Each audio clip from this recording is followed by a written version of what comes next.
யாரா இவன் முகுல் சௌத்ரி ஒரே மேட்ச்ல அனைவருடைய கவனத்தையும் ஈர்த்திருக்கிறான்.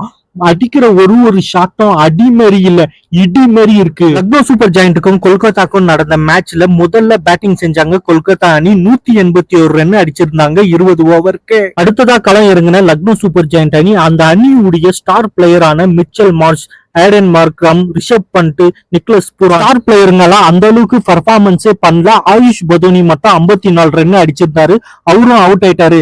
இதுக்கப்புறமா மேட்சே முடிஞ்சிடுச்சுன்னு நினைச்சா முகுல் சௌத்ரின்ட்டு ஒரு பிளேயர் வந்தாரு. இவர் எங்கிருந்து அடிக்க போறாருன்ட்டு நினைச்சா சர்ரா மாதிரியான அடி அடிக்கிறாரு, மல்டிபிள் 6 அடிக்கிறாரு. அண்டர் பிரஷர்ல இருக்கும்போது கேம் எல்எஸ்ஜிக்கு டிஃபிகல்ட் சுச்சுவேஷன்ல மேட்சே வின் பண்ணி கொடுத்திருக்கிறாரு முகுல் சௌத்ரி. 27 பந்துல 54 ரன் அடிச்சிருக்கிறாரு. அதுல 7 6 2 4 அடிச்சு மேட்சே பினிஷ் பண்ணிட்டாரு. 2026 ஐபிஎல் ஆக்ஷன்ல லக்னோ சூப்பர் ஜெயண்ட் அணி முகுல் சௌத்ரிய 2.6 கோடிக்கு ஐபிஎல் ஆக்ஷன்ல லக்னோ சூப்பர் ஜெயண்ட் அணிக்காக எடுத்திருக்காங்க. ஒரு அன்கேப்டு பிளேயரான முகுல் சௌத்ரி மேல நம்பிக்கை வச்சு அதிக அமௌண்ட் கொடுத்து ஐபிஎல் ஆக்ஷன்ல எடுத்திருக்காங்க.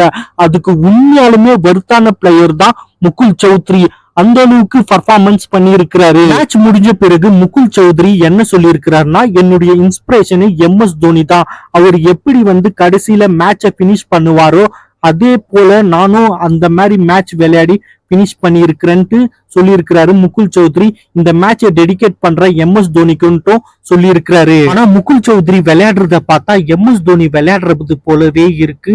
அந்த அளவுக்கு அதிரடியான பேட்டிங்கா விளையாடுறாரு முகுல் சௌத்ரி. லக்னோ சூப்பர் ஜெயண்ட் அணிக்கு மிகப்பெரிய ஒரு பினிஷர் கிடைச்சிருக்கிறாரு முகுல் சௌத்ரி. இவருடைய பேட்டிங்கை பத்தி நீங்க என்ன நினைக்கிறீங்களோ அதை மறக்காம கமெண்ட்ல சொல்லுங்க.